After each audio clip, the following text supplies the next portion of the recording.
Isang manghuhula sa Bulgaria ang pumupukaw ngayon sa atensyon ng mga tao dahil sa kanyang mga kakilakilabot na prediksyon tungkol sa mga sakuna na mangyayari sa mundo na di umano'y nagkakatotoo. Ano nga kaya ang hiwagang bumabalot sa kakatuwang manghuhulang ito at hanggang saan sa mga hula niya ang nagkakatotoo? Sama-sama nating himay-himayin ang misteryo at nakakilabot na kwento tungkol kay Baba Vanga. Noon taman, ang fortune telling ay talamak na sa kultura ng karamihan ng mga bansa sa mundo. Maraming gustong ipabasa ang kanilang mga kapalaran para maiwasan ang kamalasan o di kaya para malaman kung meron bang swerteng naghihintay sa kanila. Pero sa dami-rami ng mga manghuhula sa mundo ngayon, may mga iilang pangalan ang namamayagpag dahil sa husay ng kanilang mga prediksyon. Isa na nga sa mga sikat na manghuhula na kaya raw basahin ang kapalaran ng mundo ay walang iba kung hindi si Baba Vanga. Pero bago tayo dumako sa mga nakakagulat niyang hula, kilalanin muna natin kung sino nga ba ang sikat na manghuhulang ito. Si Vangelia Pandeva Gushterova o mas kilala sa tawag na Baba Vanga ay isang manghuhulang ipinanganak sa Strumica, North Macedonia noong October 3, 1911. Siya ay pumanaw na sa edad na 84 years old na noong August 11, 1996.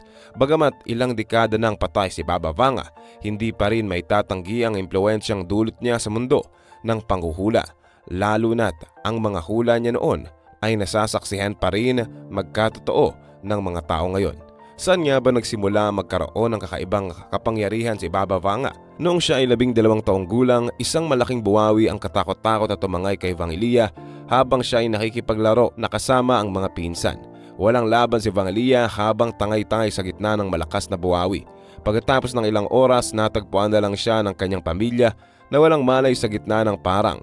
Pero laking gulat nila nang mapansin na hindi na halos maidilat ni Vangelia ang kanyang mga mata dahil punong-puno ito ng mga buhangin at alikabok dulot ng buwawing humagupit sa kanya.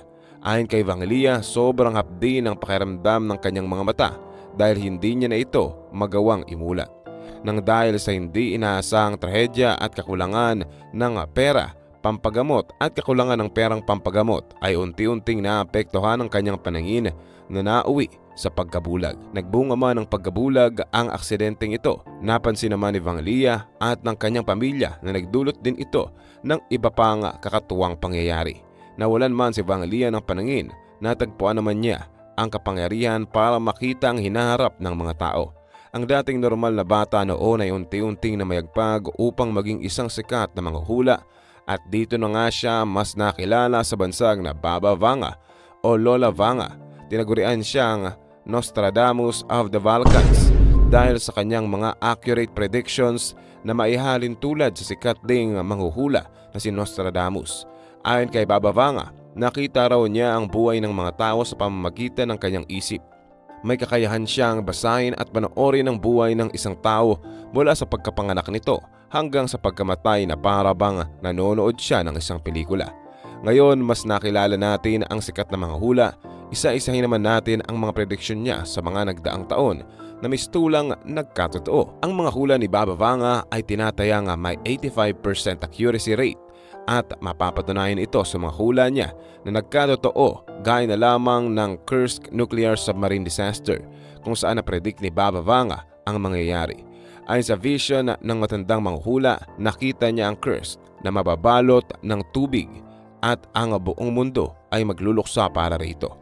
Nagkatotoo nga ang hulang ito dahil noong 2000 ay lumubog ang isang nuclear submarine na kumitil ng buhay ng 118 nitong crew members. Isa rin marahil sa pinakamatunog at nakakalungkot na trahedya na nangyari sa kasaysayan ay ang pagbagsak ng World Trade Center Twin Towers na siya ring na-predict ni Baba Vanga. Ayon sa mga hula, ang dalawang magkapatid na buildings daw ay aatakihin ng mga ibong gawa sa bakal habang ang mga asong lobo ay uungol sa damuhan at ang mga inosenteng dugo ay dadanak.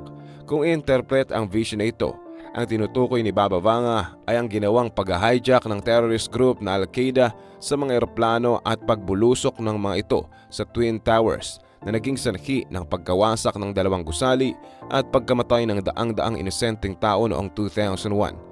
Kung usapang terorismo lang din, sinasabi rin na nahula ni Baba Vanga ang pagkakabuo ng ISIS.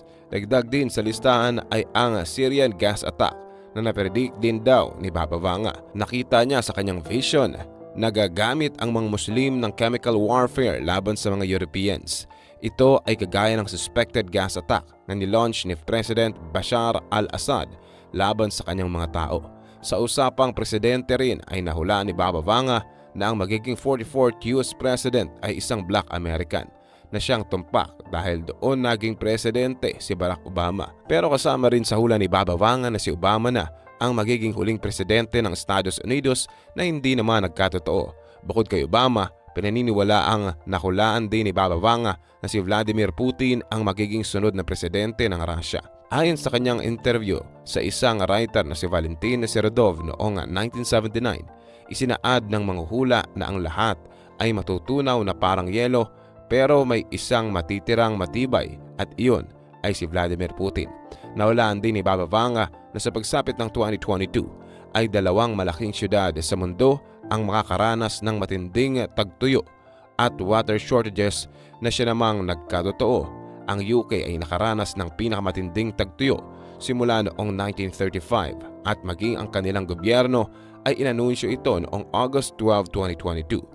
Noong nakaraang taon naman ay napredict niya na makakaranas ang mundo ng matinding solar storm. Kung isipin, maaari itong ihanay sa mga nangyaring solar flares noong nakaraang taon din. Dahil sa accuracy ng mga prediksyon ni Baba Vanga ay maraming nag-iisip kung magkakatotoo rin ba ang ilan pang mga hula niya sa hinaharap.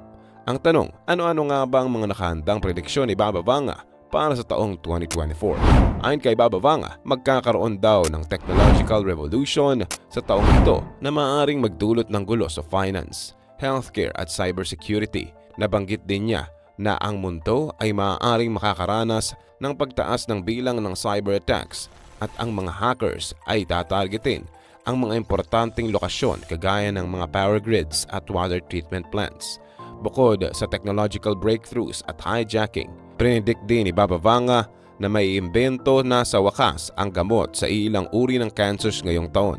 Maski gamot sa Alzheimer's disease ay inaasahan din niyang matutuklasan na sa 2024. Isa rin sa hula ni Baba Vanga ay ang posibilidad ng isang malaking European country na makakaranas ng mas malapit na terorismo. Ayon sa mga hula, ang bansang ito ay maaaring gumawa ng biological weapons tests o di kaya ay maglulunsad ng isang pag-atake.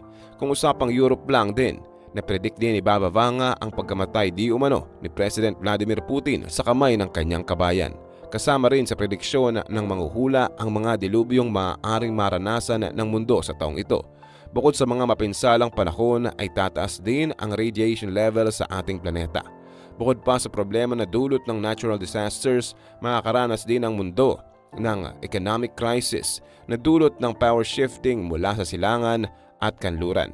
Iyan lamang ilan sa mga prediksyon ng Bulgarian mystic na inaabangan ng lahat dahil sa malaking posibilidad nitong magkatotoo, lalo na't napakataas ng accuracy rate ni Baba Vanga.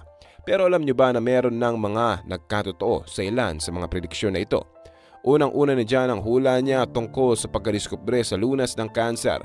Kamakailan lamang ay naglabas ng pahayag ang Russian President na si Vladimir Putin na malapit na raw di umano sila makagawa ng isang cancer vaccine na magiging available sa mga cancer patients sa hinaharap. Sunod naman sa prediksyon niya tungkol sa kapalaran ng mundo sa 2024 na nagkatotoo na ay ang nararanasang economic crisis ng Japan at United Kingdom dahil sa pagtaas ng geopolitical tensions at lumalagong utang ng dalawang malaking bansang ito ay nakakaranas sila ng pagkalugi na lubos na nagpapahirap sa kanilang ekonomiya. Ang economic downturn din na ito ay ramdam maging sa ibang bansa mula sa iba't ibang panig ng mundo. Sa kasalukuyan ay dalawa na sa mga prediksyon ng bulag na manghuhula ang nagkatotoo. Pero ilan pa kaya sa mga ito ang magiging realidad sa pagsapit ng mga susunod na buwan? Takot at kaba, iyan ang bumabalot sa mga taong nakakaalam ng mga madilim na hula ni Baba Vanga para sa 2024. Pero dapat nga bang maghintay na lang tayo hanggang sa mangyari ang nakasaad na prediksyon niya? Ang kapalaran nga ba ng mundo ay matagal nang nakaukit sa kawalan at hindi na mababali pa? O di kaya ay may kapangyarihan ba ang mga tao na baguhin ang posibilidad ng isang mapanganib na hinaharap? Ikaw, ano ang pinaniniwalaan mo? ang hiwaga ng hula o ang kakayahan ng tao na gumawa ng sarili nitong kapalaran.